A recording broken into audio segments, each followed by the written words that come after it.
welcome to Necessi-Tea. I'm Lindsay Jackson. And I'm Marguerite Pierce. If you guys have been with us, hanging out with us all this time, you know that Lindsay and I are huge proponents of self-care and self-love. So today's episode, we're going to talk about one of the ways that you can show yourself some love and care, and that way is through travel. And with us today, we have two lovely and beautiful guests. I will introduce first my good friend, all the way back from high school. Shout out to Brooklyn Tech.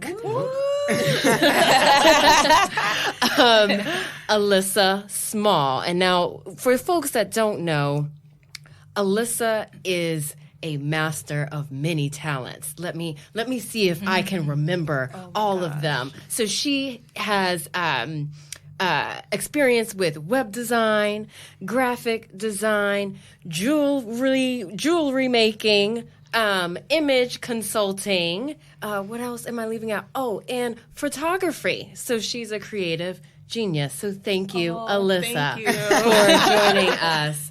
And you brought with you my friend and my business partner, Sabrina Smith. Hi. Hey, thanks for joining. Thanks for having me. And so I guess we can just get right into it. How did you and Sabrina meet? Well, we were at a networking event for Instagram influencers, and I looked across the room, and I was like, hey, there's another black girl. Let me go talk to her. So, I started talking to her, and it's like the rest is history. Yeah. That's funny. Yeah. Makes me think of the Black Sketch Girls show on HBO. The Black Lady Courtroom. Yes, and they had the Black Lady Courtroom. Have you caught that? No, I haven't seen that yet. It's hysterical. And it's like after each black woman walks in, they see another black woman. They're like, hey, girl! You got the bailiff, the judge, the client. Everybody's black, and they are just like, all right. So that's awesome. So then you met at this event, but then how did you all turn that into a true connection? Because it's one thing to see a fellow sister in the space, and you're like, okay, and we might click through the day of that conference. But how did you all decide to kind of carry that on, keep that going, and then turn it into a business? Well, I think the first step of developing any kind of friendship or connection is to keep in touch with the person. Yeah. So we would text, we would actually meet up and hang out, it wasn't anything phony like, hey girl, yeah, I'll see you later. I hope to see you at brunch or something like that. It was like, no, I want to hang out with this person. I genuinely like her. Let's make it happen. Right. Yeah. Yeah, we were very deliberate about continuing that friendship and then also bringing other friends into the fold as well. So going back to the, hey, girl, hey, example, Alissa would introduce me to my friends. I would introduce her to, or she would introduce me to her friends. I would introduce her to my friends. And then the friendship group continued to grow. That's so awesome. Yeah. I think of when people meet and they say that they want to connect, they want to see each other, they want to build something, they find what they have in common, but it sometimes just stops right at that conference that they met or in that one gathering. So it's so important to be intentional about keeping those connections going, because you met for a reason, and you don't really get to discover what that reason is if you don't take the time to continue to pursue it. Exactly. Yeah, that's awesome. Yeah. Awesome. Yeah. So, we want to talk and spend a considerable amount of time talking about, traveling, whether it's domestic or international. And I know those are things that you two, spend a lot of time doing and making an investment in yourself to travel around the world, around the globe as a form of self-care. So I guess... for each of you, how did you get started, or how did you take it as an interest and make something happen with it? I've always been interested in traveling, but I never really did it until college. So I basically went my whole life sort of being at home, so to speak. But I always had that sort of fire in me. I want to go. I want to explore. I want to meet new people, try out new things, and just see things that are different and new and fresh to me. So in college, I started to travel a little bit, but it wasn't until I graduated from college and I was working within consulting, where I was on the road regularly, that really sort of enabled me to travel and, frankly, do it on someone else's dime. That's always the best. That right? And so I felt empowered then to sort of become really adventurous with it. So whereas I would be on the client site from, let's say, Monday to Thursday, okay, on the weekends, I can flex this situation and I'm going to go to Cancun just because. And so that's where I started to pick up on the international travel. And again, just like being really adventurous with it, feeling like, okay, this is something I really like to do. Yeah. Like, this is my hobby. This is my passion. I love traveling. And fast forward, I ended up working or interning at an airline and then working full-time at an airline. So travel is literally my job. Right. And, you know, I wouldn't have known that if I didn't sort of explore the passion early on and see it through. That's awesome. Yeah. What about for you? For me, it started early in my childhood. Like, I was always interested in travel as well. And I was a contestant on Where in the World is Carmen Sandiego? Where? In my Fun fact. What is Fun Carmen fact? Sandiego. So that was in junior high school, and also I had started like a pen pal club on the internet when it was still like fresh and new. Like I would create these newsletters and like try to get subscribers from all over the globe and like have them submit stories, short stories, like creative things like that. That's dope. So it's like I always wanted to have, you know, the perspective of different people and learn about different places and countries and stuff like that. But again, like Sabrina, I didn't travel until I became an adult. Like in my 20s, my first trip was to London because I figured it was the easiest thing. It's like they speak English over there. That was my first international trip as well. For the same reason. International solo trip. And it was like in your 20s, you went on a trip to London by yourself. Yeah. And it's like they got the tube. I'm like, I'm from Brooklyn. I ride the subway. Right. Like, we good. So it's just like, wow. Yeah. And that, I think from there, even though it was a really, and I don't want to describe it as basic because it's like a big deal to go overseas by yourself. In your 20s with that little bit of experience. Yeah. But it's just opened my world up like, okay, now I want to go this place and now I want to go this place. Like, I'm actually really brave and adventurous and I want to see where else I can go by myself. Or really now I do group travel. Like, I'll go to the place by myself and meet up with the group there. Okay. But it's still like, I'm traveling by myself. I'm seeing the world how I want to see it and experience it. That's really, really admirable. And I think you both are using the word adventurous, but what we need to bring in there too is curious. Because you can have that adventure, right? But then to even be curious enough to explore beyond that one experience, right? Or like how you said, Sabrina, you would go and you would maybe have the job from Monday to Thursday, but then you were going to venture out and go maybe to Cancun. But to be curious enough of what is it like beyond my own experience, my own perspective of what the world is like, what, you know, what it means to be successful, what it means to have wealth, because I think it looks different in other countries, right, than what we kind of focus on here in the United States, right? Yeah, absolutely. Absolutely. And just, you know, on top of that, I think it's also feeling empowered to want to do things for myself and sometimes by myself, right? And you know, I think travel enables that in a really unique way of instead of just seeing something on TV or reading about it, let me go experience it and sort of understand it in my own way. And so I feel a sense of empowerment and almost like leadership in a way and being able to plan my own trips and do things by myself and meet people on my own.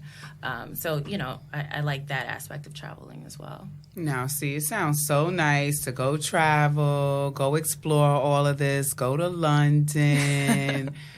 How do you even get started kind of like planning a trip like that? How do you Because I'm just like, okay, I want to go somewhere. Let me see. Where has someone else been? Maybe I can go do what they did. Or I'm Jamaican, so I just keep going to Jamaica every summer. Every summer. Yes. Like, that's where I'm going to go on vacation. I'm going to go to Jamaica and just do the boat the whole way through, right? I think really it starts, you need to assess your comfort level with things. So like I said, I chose London because it's like they speak English over there. It's like I don't have to worry about like pulling out my dictionary and like trying to translate these signs or what people are saying to me. And it's like, yeah, sure, I do want to learn other languages and immerse myself in that. But it's like if I'm just starting out, I need something that's easy. Correct. Like I can't be out here looking confused and lost out in these streets. Makes you vulnerable. Yes. So it's like I said, start out by assessing what your comfort level is. Like, if you're like high adventure, high curiosity, maybe you might want to go to Russia. That's pretty extreme. See, high curiosity, high adventure. There you go. But yeah, start out if you're fairly new to traveling. Just start out with something easy. London. Maybe Ireland, something. How is that easy? Yes, okay, they speak English. I think that's my number one thing. So that makes it easy first. That's a comfort. Yeah, because it doesn't leave any gaps for miscommunication. Yeah, because I went to the Dominican Republic in April, and though some do speak English, I mean, there was a huge communication gap, language barrier, and I felt so vulnerable that you could tell me one thing, and after a while, the locals will speak their language or they'll speak broken English so quickly. You feel so vulnerable that you're like, yeah, okay, sure. And then you end up accepting something that you don't even know what you accepted. Yeah. So, yeah, I get it how, being able to speak English is key. Or if you have knowledge of another language that you're you're comfortable with, you can. I took Spanish for 10 years. All right. I was not comfortable. I'm here, girl. El caliente mucho. La tienda. That was a very high and cold store. In that case, get yourself a guide. Yes, okay. Yeah. So a guide. And I see a lot of people do that on social media. They get to visit all these different sites. And I'm like, there's no way they're doing this by themselves. But they have a guide taking them either to the most popular, locations and views, or taking them to local restaurants and shopping areas. So, okay, having a guide speaking English. Yeah. Okay. And a guide that speaks English. Absolutely. That combo would work. Yes. Because I've had otherwise guides where their English was clearly not their first language. And that made for some interesting tours. Oh, I can imagine. You're like, what was that I just saw? Adventurous and curious. Yes. I would also say, what is my next one? Go on group trips. Yeah, that's what I was going to say. I think, you know what? It's either between assessing your comfort level, going it alone, or doing group trips. Yeah. For me, I went to Cape Town, South Africa. Wow. And I've heard that it's not necessarily the safest place. So it's that's not a place that I would go to by myself. But I went on a group trip, and the tour that I went with, they provided us with a guide, and we had security and everything like that. And we moved as a group throughout the country. So it was that was the best way that I could experience that, because I would not do that by myself.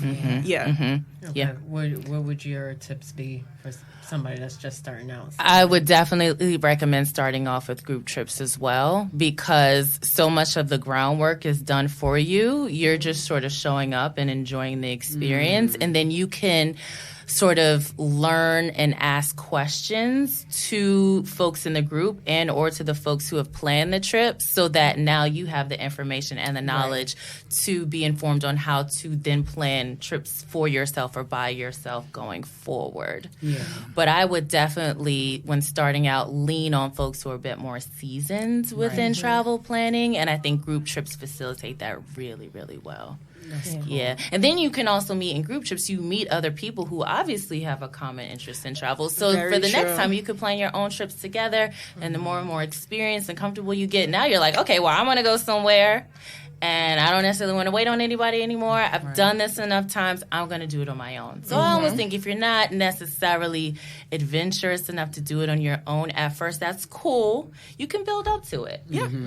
I Start agree. with groups. Yeah. Yeah, and so you mentioned about going to Cape Town and in South Africa and the safety concern, right? So when you're like planning a destination to go somewhere, like do you guys dig in and do research in terms of what's going on in that destination? Because if folks aren't really tuned into like world news, you know, what kind of measures should they take? Because I'm just thinking like, all right, you know what?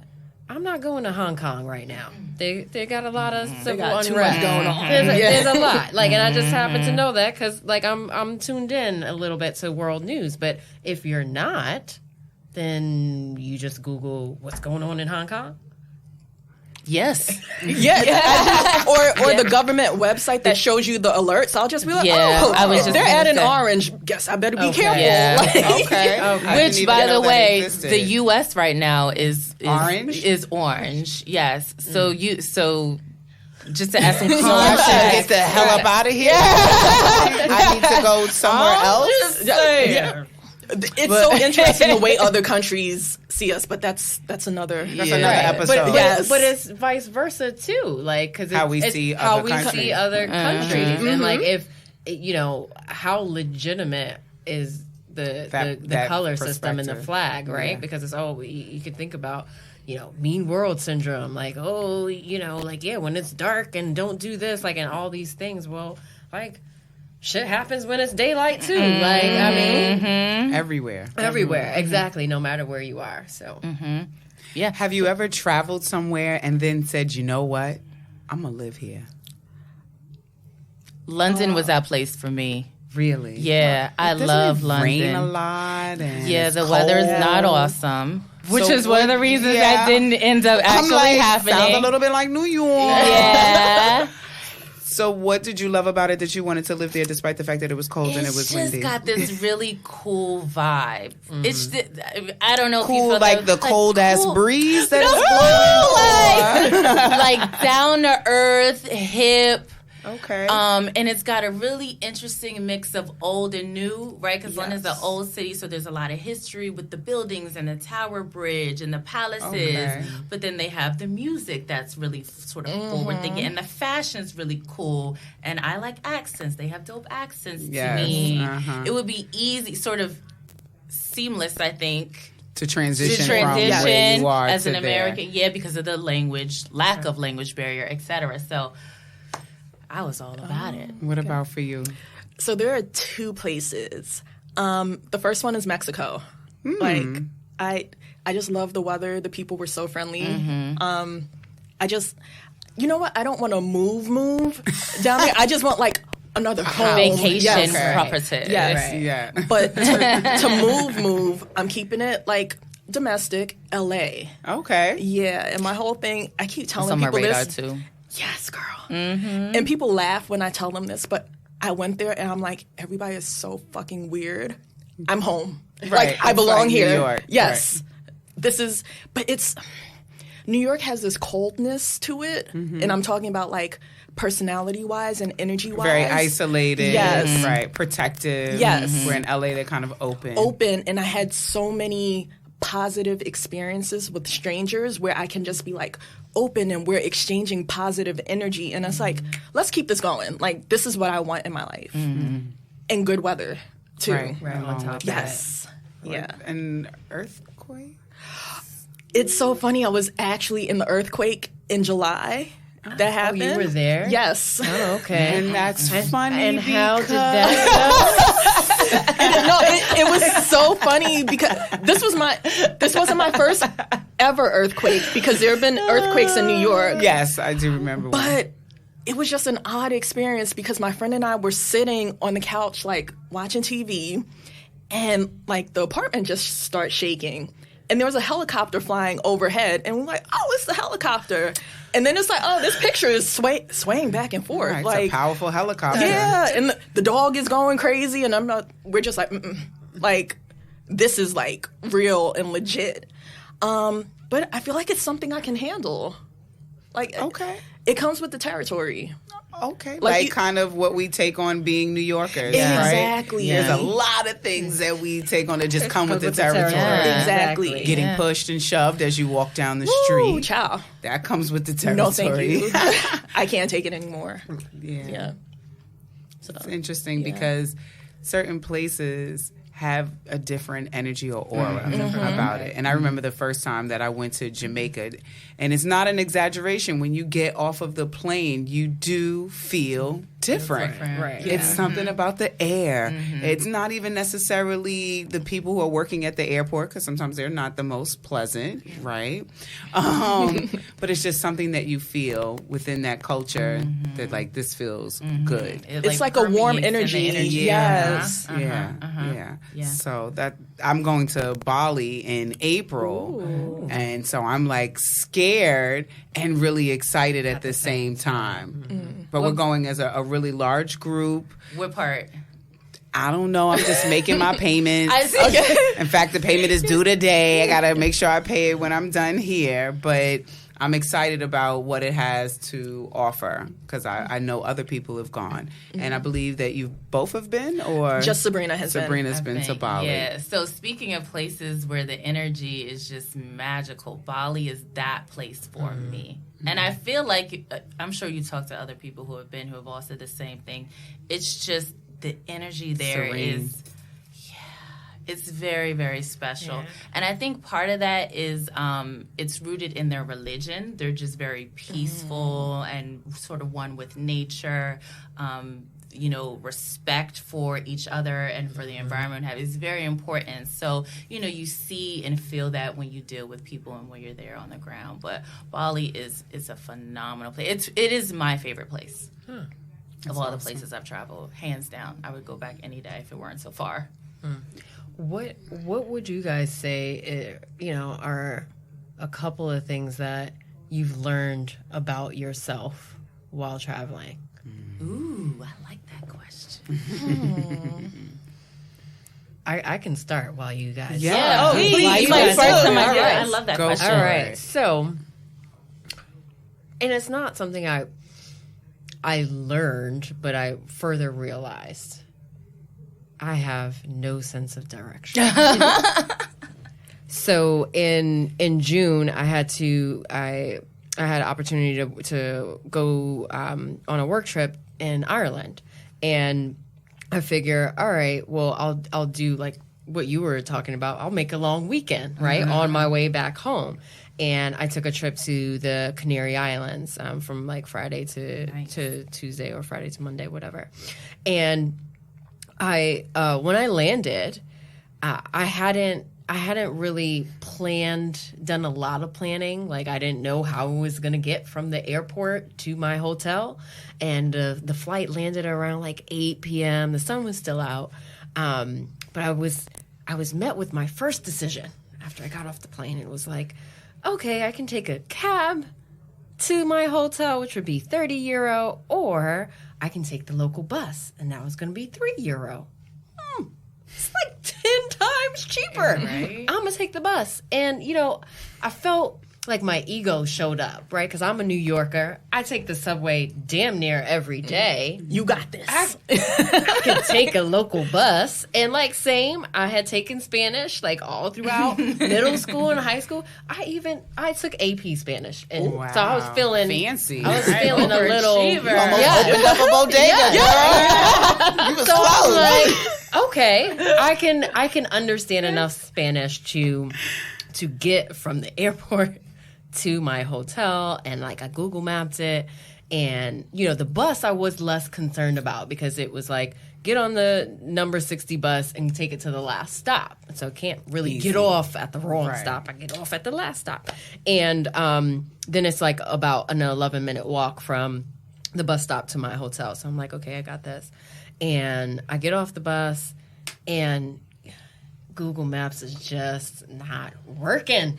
I can't rely on her. She kept sending me to a hotel that I hadn't booked, and it was, how you have like self-doubt, like, and you just start doubting yourself and just creating like these crazy stories, so much so that I'm like, yo, my phone keeps telling me that this is the place. I have my backpack, I have my suitcase. I ended up walking into the hotel that I knew damn well wasn't my hotel, and I was literally about to ask them if, by any chance, did they change the name of the hotel since I booked my room a few weeks back? And I'm like, no, I have to figure this out. Now it's dark, and I have all this stuff, and I just can't orient myself. Like, and I'm in a completely new place, never been there before in life. I have literally no nothing. I have no home base, no anything. And I just kind of like had to stop and kind of just like look ahead instead of just looking at my phone. That wasn't helping me at the time. And I figured it out and I got to where I'm going. So just realizing that I need to do something to help with my sense of direction, because I don't ever want to be in that situation again. Yeah. Ladies, what'd you learn about yourself? I learned that shit is going to happen. Shit happens. And I need to, like, let go of that control that I always want to have over things. So there was this one incident, I guess I can call it an incident, going back to Cape Town. My luggage was not on the plane. Oh, no. Yeah. So it's like, oh, I ain't got no clothes. In Africa. And it was just like, okay, we're going to have the the tour guide take us to H&M. Me and my friend that I flew with, because we were on the same flight, her luggage didn't arrive either, obviously. We're going to go to H&M and, like, make the best of it. Like, so one trick I do have is that if I check a bag, I put some extra things in my carry-on. So it's like, I had underwear, I had, like, extra shoes, but I didn't have, like, my core set of clothes that I would have liked to have worn in Cape Town. And I was just like, you know what? Shit happens. I'm just going to make the best of it. We eventually did get our suitcases, but I'm in Africa. Like, I didn't want to spend time being upset that I didn't have my outfits. Right. As if that truly mattered about the trip, right? Exactly. It was a desire, but it wasn't, right? Yeah. It's like, oh, on Instagram, y'all gonna get the same, like, gray T-shirt every day. Like, but I'm in Africa. Exactly. Right. Exactly. So it's like, I realize, and I'm still working on letting go of, like, trying to control the situation and control the narrative and just enjoy things and be in the moment. Yeah, being present. Yes. Right. We talked about that with another guest. It just came up recently, just about how important it is to be present. What about for you? I love that idea of being present, because I've gone on trips and I've come back and people have asked, how was the trip? And I'm already on to something else, thinking about the next thing and not doing the proper reflection to sort of process all the amazing experiences I just had. So I'm also learning to be a bit more present and take things in and be more in the moment when I travel. One thing I've learned about myself as well is I travel somewhat haphazardly. You know, I'll just wake up and be like, I want to go here. So I go, not necessarily the most or as well researched as I could be. And I enjoy the trip, but then I come back and I have so many questions that are now unanswered. And if I had just done the proper research, I could have gotten those things answered while I was there. So then I end up reading the full Wikipedia sites and pages on all these places and watching documentaries. And it's like, Sabrina, if you had just done a little bit of legwork up front, this trip could have been even more enriching and valuable for you. So I'm trying to get better about that.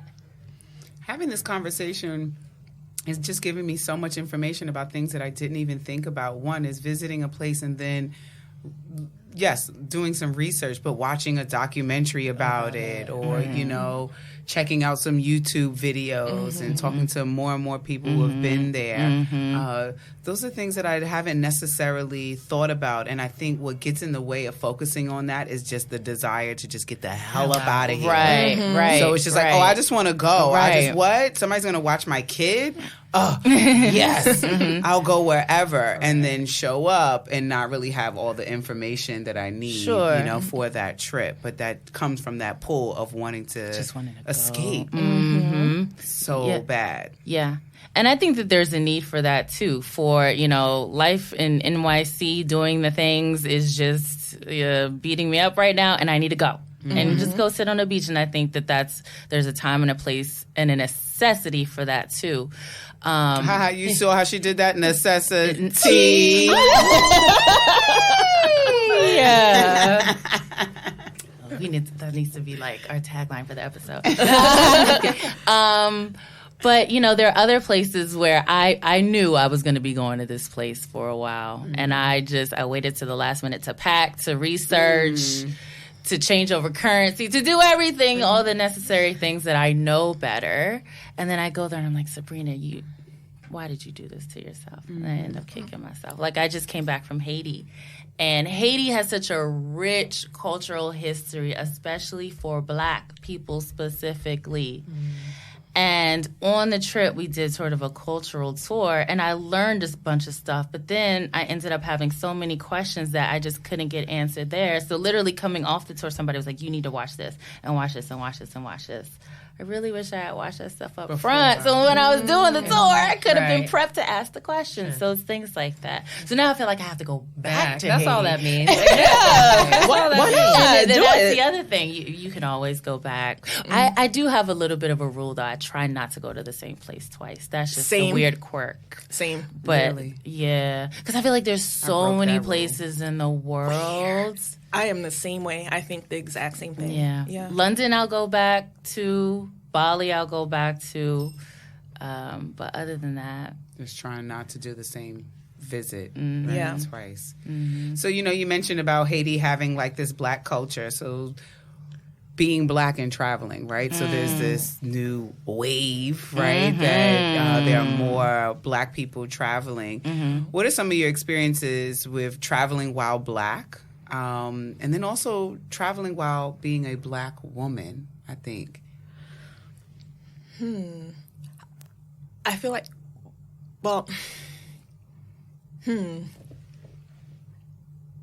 just thinking of so many things. It's like I feel scattered at the moment because it's just like so many things are pinging in my brain because I feel like it's such a unique experience and people have different experiences. Like I've heard some like really, or read some really bad stories about like people's experiences in certain countries, and I'm like, when I went there, I didn't have that experience. Like, at all, yeah, it's like people were flirting with me, and it's like I felt cute, and it's like it was popping over there.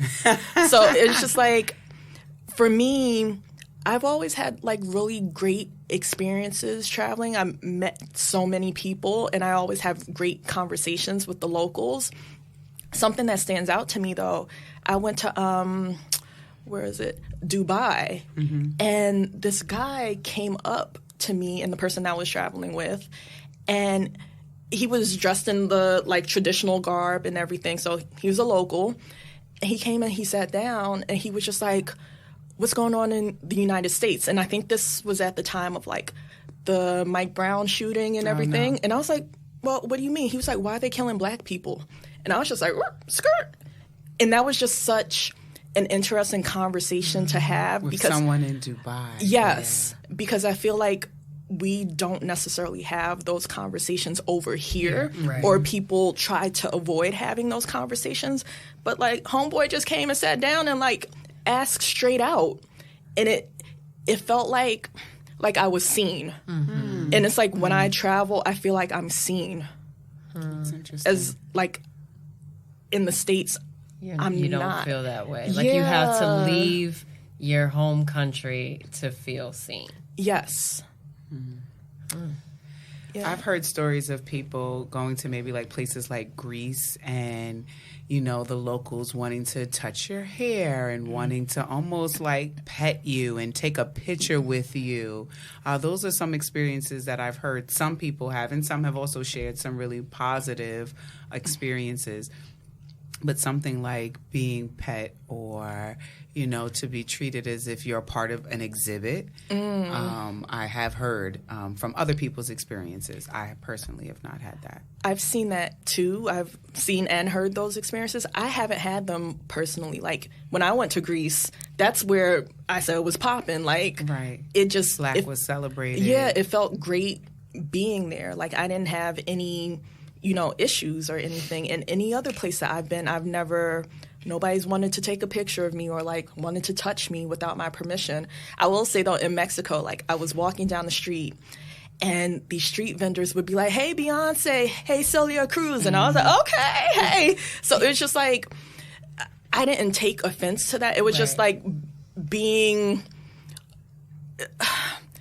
it's kind of like they understood the culture in the way, or they had a taste of it. And it's like, it was in a way like being celebrated, if that makes any sense. Like I didn't take any offense to it. It's like, okay, this is what it is. This is me existing in the world, and they see, I mean, yeah, okay, you're picking random Black people, maybe, but like, it's kind of a celebration, like I said. Right. It meant it in a complimentary Exactly. manner. It wasn't derogatory. Right. Exactly. Yeah. Exactly. I can't think of any sort of off-putting experiences. I can't recall any. Fortunately, I guess that's a blessing. Though Black travel has sort of manifested itself for me differently as of late, where I've sort of started prioritizing going to destinations that are Black. So Africa's now at the top of my list, or actually I have gone to this place twice, Salvador Bahia in Brazil, which is it has the highest number of Black people outside of Africa, in the world outside of Nigeria. Sorry. Wow. A lot of people don't know that. So it was a huge sort of first destination when slaves would come over from West Africa. They were dropped off in this slave port in Brazil. So it's just all Black. It's all Africans, right? And they practice the African religion. They're very much in touch with what it is to be sort of African, but in the Western Hemisphere, right? And so when I go to places like this, it's almost like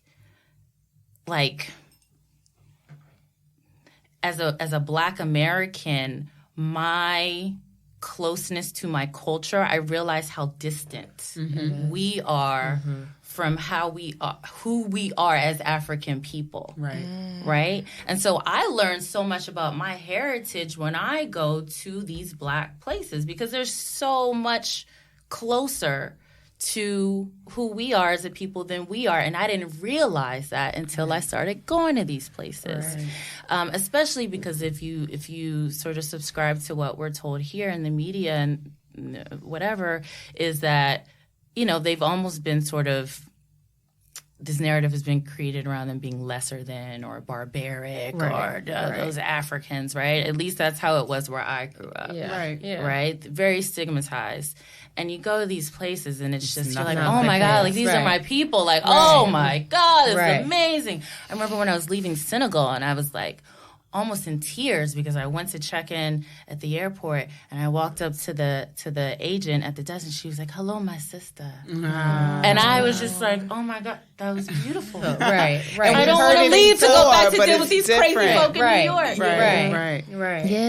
Yeah. So that's, I'm at this point, I'm sort of really prioritizing going to Black places. Okay. And now, so with that, like I'm all for that, but now, like, that makes me think of something in terms of, like, when you go to Black places, like, how, I guess, could you go a step further and make sure that you're going to stay in an establishment that's owned by Black people? Because a lot of tourism around the world, it's not owned by us, or, like, the resorts or the airlines and all those things. Like, we're still giving the money to like American corporations, if you will. So like something that Dex and I try to do, like in the last trip that we took, which is several years ago. We need to do something about that. We try to find a lodging option that a local person owned, like on the island, right? Instead of giving it to like the resort that's by Marriott or by whatever. Donald Trump. Yeah, exactly. So how does that factor in at all, like in your travel plans or in my whole life? Yeah. Oh. As much as I can work and support and patronize Black people, Black businesses, I will go out of my way to do it. Awesome. So absolutely in travel. Now it gets a little difficult, right? Because at the same time, I don't necessarily want to compromise my experience. And that doesn't mean that if I supported a Black business, I would. Right. But I'm just saying I'm going to look more holistically as well around Not making just sure. being Black owned, Yeah. but is it clean? What are the ratings like? Correct. Am I using the bathroom outside or do you have something inside? The squat toilet. Yeah. Oh, Lord. Don't. Now I'm traumatized. Those squat toilets. Ooh. Tell us about the squat Exactly. toilet. Yeah, no, y'all brought it up. I know, because the squat toilet sound fun to me. So tell me, what's the squat toilet? So we went to Tanzania for the New Year, and like the majority of their public restrooms are squat toilets. So a hole in the ground. Yeah, more or less. And I'm okay with that. Like, I gotta go. Like, it gotta go somewhere. But I feel like Sabrina feels differently. I am a self-proclaimed germaphobe. I don't like public restrooms in general, let alone a squat toilet. Now, I understand the science behind it, so I get it, and I respect the practice. However, within a public space where I'm already feeling heebie-jeebie-ish, the last thing I then want to do is squat to the bathroom. Yeah. But it's an experience. Oh, it's an experience. For sure. It broadens your horizons in a way. Makes me think of going camping. I mean, I've been camping before, and where we didn't stay in a cabin, we were sleeping outside, and you had to dig a hole and go to the bathroom and then carry the toilet tissue with you because it was kind of like no trace. You couldn't leave anything behind that would say a human was here. So no toilet tissue, no plastic, any of that stuff. So, walking around with my dirty wipes, in a plastic bag throughout my whole hike was like, okay, I think I'm going to wait till I get back home to go to the bathroom. And I remember not using the bathroom quite often because in my mind I couldn't. I could not. It was like, this is not home. This is not Purposely feeling dehydrate good. yourself. Right, exactly. No. We're going to struggle till we get home. Those are character building exercises. Exactly. Home was different. Home was different. So even when you think about people go to these beautiful places and they take photos and that doing it for the gram. Right? I recently saw on the news this woman fell. She was maybe 25 years old, and she was on a waterfall trying to take a photo, and she stepped right on the wet rock and fell like 25, 30 feet in Hawaii, into the water. She lives, she's banged up pretty bad, but she's good. But just thinking of sometimes how we can sometimes push ourselves to the limit, trying to capture this photo. Like I remember one time I sat on the Brooklyn Bridge and I was like, I'm going to get this photo. Now, it was fun and exhilarating in that moment. But then when I got down, I thought I could have really gotten hurt. My shoelace could have got caught on something. Some cruel person could have gone by and pushed. We think about New York City and people pushing in front of trains. But just also these people who take on this image, right? You go on these trips. Do you go on it for the experience, or are you going for the opportunities to show everybody what you've done? What is your experience, or what's your take on that? I mean, being that we're both fashion people, maybe I could speak for both of us. Like, we like a good photo. Right. But I'm here for the experience. I'm here for, talking to different people, eating food that I wouldn't normally eat. Like, when we went to Tanzania, since, Dar es Salaam and Zanzibar are surrounded by the Indian Ocean, there's a lot of seafood. Right. Guess who doesn't eat seafood? I do not eat seafood. Wow. And it's like, I'm not allergic. I just don't want it. But it's like, oh, it might be different over here. And I ate seafood. Oh, nice. Yeah. Now, have you had it now that you came back to the States? No. No. It probably wouldn't be the same. It wouldn't Probably taste as not. fresh. Exactly. But it's just like, while I'm here, I want to do what the locals are doing. I want to have that experience. Like, pictures are secondary to me. Like, yeah, I want to look good. I want to have a pop and feed. Like, I want to be cute on the gram. But it's just like, that's not a priority for me. Mm-hmm. You don't want that to take away from your experience. Yeah, like being present in the moment. Mm-hmm, mm-hmm. Yeah. Alissa knows I struggle with this a lot because on one hand, I totally agree. The experience is first and foremost to me, and I don't necessarily want to compromise that to say, hold on, I need a picture. But at the same time, I really do want to inspire people to go and see and experience. So I recognize I need to be taking the pictures in order to sort of execute on that goal of mine. Right. But I always end up in this like conflicted state of like, all right, I guess I should take the picture, but I don't really want to take the picture. That's what I was about to say. How do you find that balance? Because it's like, hey, I want to be able to enjoy this, but I do need to get this photo because I know that this is a part of a business, or I'm branding myself, right? By doing that, so it's like, how do you find that good balance?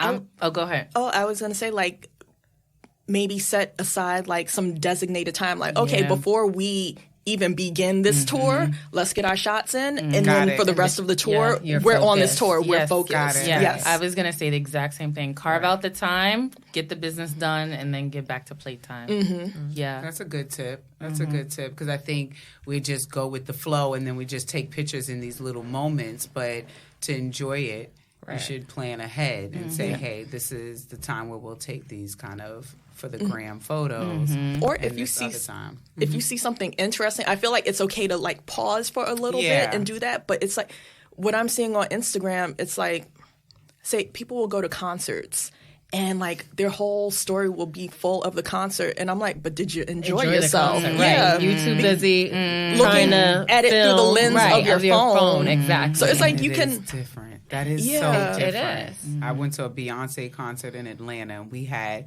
like front row seats for the first time ever. Right. So I'm there with my phone, and I'm looking at her through the phone, but that's a different distance than when I look at her with my naked eye and I see her right there in front of you. So after a while, I had to intentionally put my phone away because I caught myself saying, I'm missing this whole show. Yeah. Right. And who the hell am I showing these pictures to? That's the other thing. Yeah. It's like, I'm doing this, I'm going to post this video in my in my Insta story or something like that, and it's just going to be there for a little bit. But after that, you've moved on to the next story. You've seen 1,000 people post their Beyonce concert pictures because they're there too, right? They've been on this massive tour, so you probably saw the show before your show.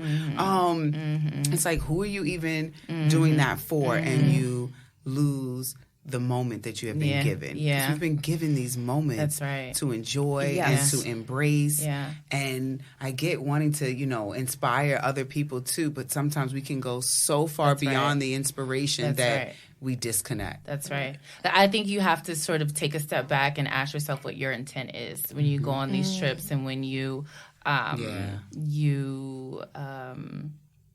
are trying to document things. Right. Is it for you? Is it for your memories? Is it for your lineage that you want to have sort of a diary of these things? Right. Or is it to post on Instagram? And if so, why? Right. Is it because you want to impress people? Is it because you want to have a cool feed? Is it because you want to inspire people? Is it because you just like taking pictures, right? And all those are fine, but I think if you sort of know what your goal is, then that can help you better navigate it so that you're accomplishing all of your goals. You're having a great time and getting the necessary sort of pictures, videos, what have you want. Yeah, and I think like even with photos, there could be, like I don't want us to sound like we're dumping on taking photos, right? Because I think sometimes they're really, I love photos. they're really valuable. Because I'm just thinking, you saw me in the lobby. Light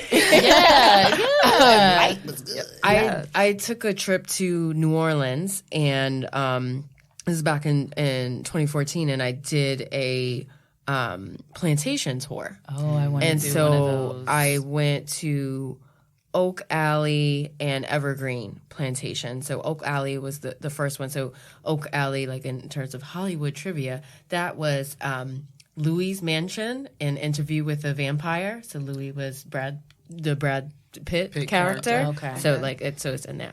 And Evergreen is in Django Unchained. So people can look that up. But so anyway, I was in Oak Alley, and like they take you on a tour, and they're telling you about stuff. And I had my camera, and I was I'm paying attention, but at some points you're hurried along, right? And so I'm just like, okay, I'll just snap this, and not really like focusing. Like I'll snap this and I'll look at it later. And I had taken a bunch of photos, and then when we got back on the bus to go from Oak Alley to Evergreen, I'm like looking through my camera and my phone, and I had taken a photo like right when you go into the main entrance of the big house, right? They had a register, a slave register of like all the names and the prices. And so I'm looking at this photo, and in the slave register, there was somebody with my same first name. It said Marguerite. Wow. And it had a dollar amount next to it. And it was just like, oh crap, I didn't catch that. Right. Like while we were on the tour, and it just like gave me a moment to kind of like pay respect to like ancestors and things of that nature. So like, yeah, photos totally come in hand. Like you might catch something that you miss in real time. Oh, that reminds me of a photo that I took in Tanzania of the Maasai dancing on the beach. And I went to put it in my Insta story as like a throwback Thursday. Girl, one of the Maasai had Michelle Obama's book in his hand. Like, I didn't notice that in the... That's so funny. Yes. And it's like, I didn't see that while they were dancing. Right. But it's like, I looked back through my photos because I was writing a blog post too. And I'm like, what? It was just like... That was such an amazing, like, connected moment. And you weren't expecting it. Exactly. Right? So I totally relate to what you're saying. Yeah. Yeah. That is so funny. Just like holding it up. Right. Like, I'm just like, wow. Could you imagine if he had it before it was released here in the United States? That was Yeah, I know. I was trying to think through the timeline. No, it had already been released. Oh, it had. Yes. Okay. Yeah. Wow, in Tanzania. Yes. You got to send that photo to Michelle. Yeah. Ooh, I should. Good. Hey, girl, hey. Uh-huh. So traveling is definitely a huge piece of self-care, self-discovery. It sounds like it's really important for us to take risks, right? But risks where we feel safe, but it's all right to get a little uncomfortable. And you gave us some really great tips on traveling, like being able to pick a place where they speak English, get yourself a guide, know what your own kind of style, your traveling style is. Picking a simple place to do your first solo trip. I haven't done a true solo trip. I've traveled, nationally by myself, but never outside of the United States by myself. All right, get that on the list. I know, I have to. You can help. Yes. So how do our listeners get connected with you so that if they need help and need traveling tips and want to just learn more and be inspired and influenced by your traveling, where do they go? So feel free to reach out to me. Who are you? I'm Sabrina. And I actually have a fashion and travel blog. So I talk about my different travels and things on there. So if anyone's looking for any additional inspiration, SabrinaTeresa.com. On Instagram, I'm SabrinaTeresa2, the number 2. Feel free to DM me. I'm getting a lot better about responding real time. So I'd love to hear from you. We can talk more travel. Awesome. And it's Alissa. And you can find me on Instagram at _Alissa Nicole, ALISSANICHOLE. I also have a blog that's not really updated that often, but I still try to post as much as I can, and that's AlissaNicole.com. All right. Awesome. Great. Awesome. And if you guys want to say just a little bit of something about your travel and fashion business. So Voyage En Vogue is an interesting concept we're really excited about. And we talked about our trip to Tanzania, and that was where we came up with the idea, or we were inspired to start this company. So we were sitting over breakfast one day with our friend, who is also a woman entrepreneur who also planned our whole trip to Tanzania. And we Black owned. Black owned. And it was maybe New Year's Eve, Yes. 20. Oh my God, my years are all over the place. 2018 going into into 19. yes. So we were talking about 2019 goals and sort of what lies ahead for us. And we were just sort of talking about how we love travel, obviously, and fashion. And when we go to different places on our travels, how we like to shop and sort of experience and understand the local fashion. And so why not create a business out of it? We're already sort of doing it anyway. Nice. And that's where the concept for Voyage En Vogue was born. And so essentially what it is, it's a fashion tourism company, meaning we plan trips to international destinations that you wouldn't necessarily think of as like fashion capitals. Right, Not you necessarily know, like Italy and places like that. Exactly. And those are amazing too, but let's give some shine to other places that have a unique and interesting sort of fashion story to tell that people wouldn't necessarily think of. So we take people to these cool destinations and they shop. They shop local brands, local artisans, local designers. And then as a part of that, in order to make the experience really enriching, we help them to understand sort of the cultural influences Behind that that. impact and inspire the fashion as well. Awesome. Yeah, so our first trip will be coming in 2020. Please stay tuned. If you want to follow Voyage En Vogue, the website is voyageenvogue.com, as is the Insta. Well, no. Voyage En Vogue Travel. Yes. Sorry, is the Insta. Awesome. Thank you, ladies, so much for joining and dropping all your travel wisdom with us. Thank We you. really appreciated it. Thank you for having Thank us. you. This was so much Yes. fun. And now it's tea time. So, T is for travel. Just do it. Don't overthink it, but do plan. E is for explore.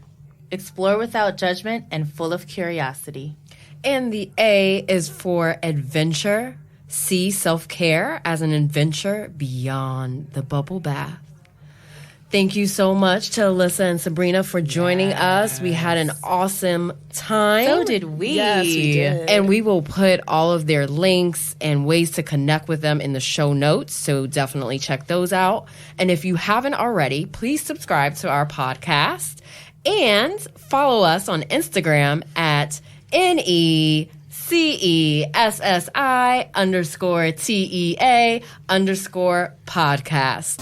Thanks for listening.